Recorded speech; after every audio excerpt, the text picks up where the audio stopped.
2 hours ago, President Donald Trump posted a message on Truth Social that sent shockwaves through 3 continents simultaneously.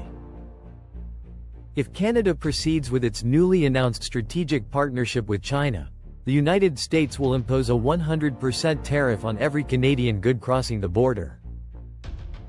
Every barrel of oil, every pound of uranium, every auto part, every bushel of canola, every kilogram of potash. 100%. The most aggressive tariff threat ever directed at a G7 ally, issued in a single social media post, without a phone call, without a warning, and without a single economist's signature of approval. The trigger was unmistakable.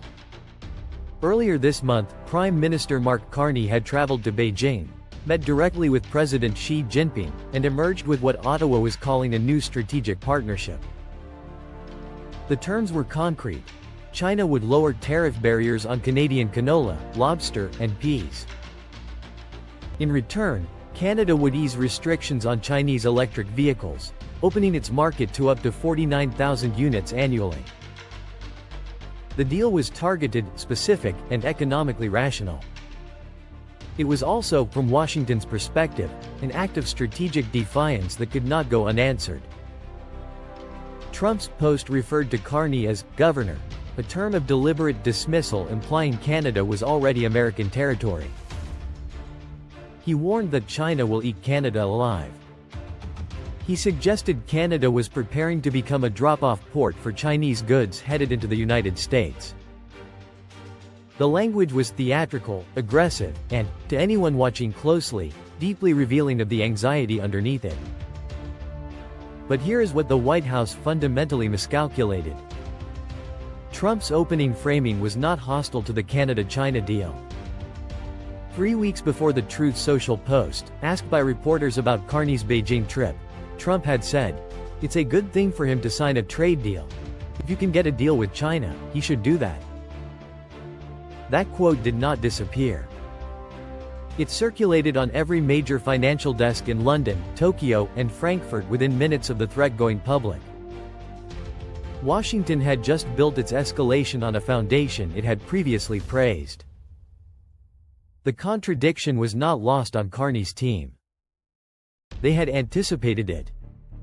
Carney appeared at a podium in Ottawa within 90 minutes of the Trump post going public, composed, unhurried, carrying a single binder. He did not begin with outrage. He began with arithmetic. Canada supplies roughly 60% of American uranium imports, fueling reactors in 29 states. 3.8 million barrels of Canadian crude enter American refineries every single day. Gulf Coast refineries are physically engineered to process heavy Canadian crude. They cannot substitute Saudi light crude without a full technical rebuild costing billions and taking years. Canada is the United States' single largest trading partner, absorbing more American exports than the United Kingdom, France, China, and Japan combined. Carney read those figures slowly. Then he paused, looked directly into the camera, and said the words that Washington would spend the next 48 hours trying to answer. A 100% tariff on Canadian goods is a 100% tariff on American industry. We did not design this dependency. Washington did. Then came the countermeasures. 4 of them, each announced in sequence, each one landing harder than the last. First, Canada confirmed it was proceeding with the China partnership without modification. This was not a free trade agreement. It was a targeted resolution of specific tariff barriers that China had imposed on Canadian agricultural products.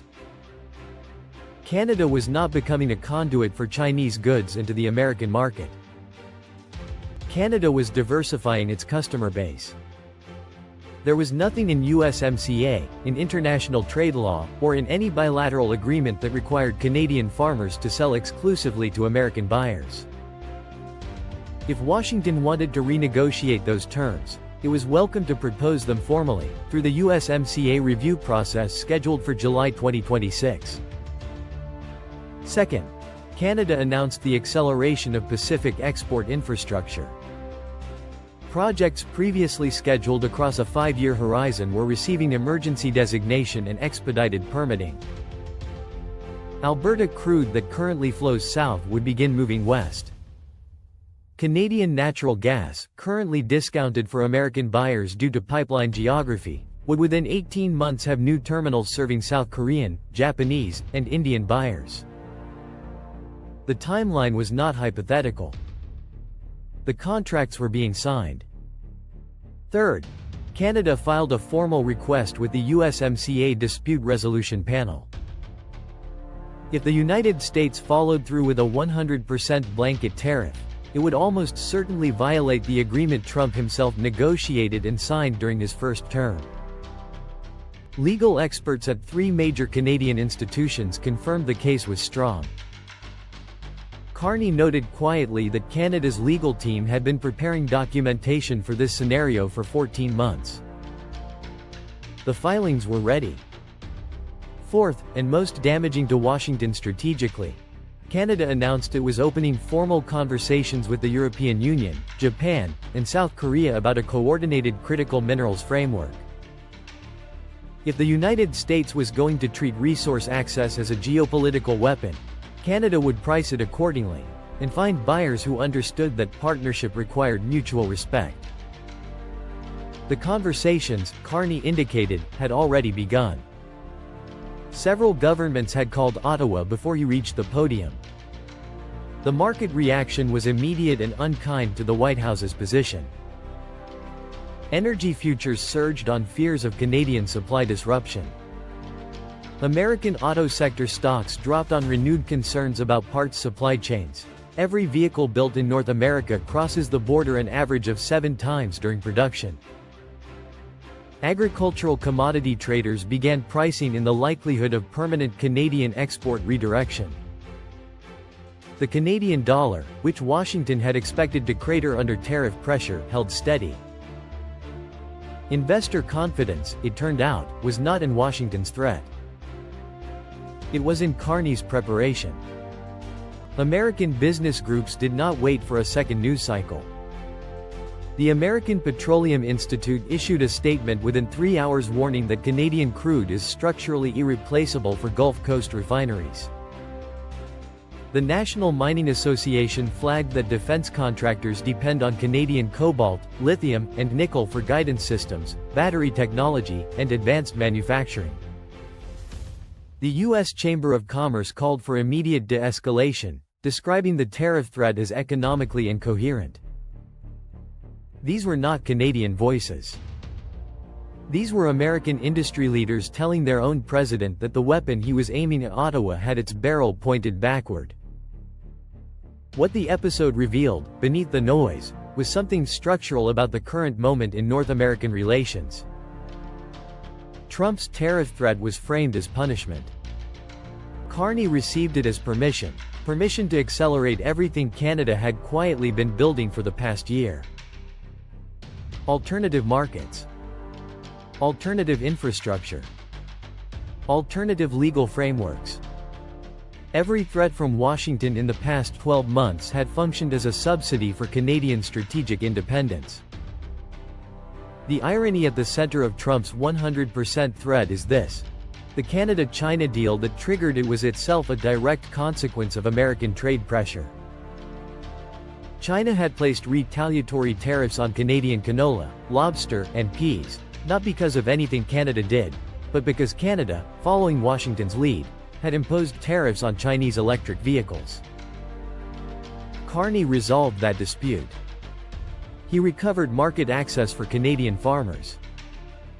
He did it by talking directly to Beijing. And Washington called that an act of betrayal. 2 hours ago, the White House believed it had delivered an ultimatum that would force Ottawa to choose America or China. What it actually delivered was a case study in miscalculation. Canada is not choosing between Washington and Beijing. Canada is choosing between dependency and sovereignty. That choice was made long before Trump posted anything. Carney simply used the threat to make it visible to the world. Trump wanted Canada cornered. He got Canada's roadmap, fully funded, legally prepared, and pointed toward a future in which Washington's leverage diminishes with every passing month. The 100% tariff was supposed to be the end of the conversation. Instead, it was the starting gun.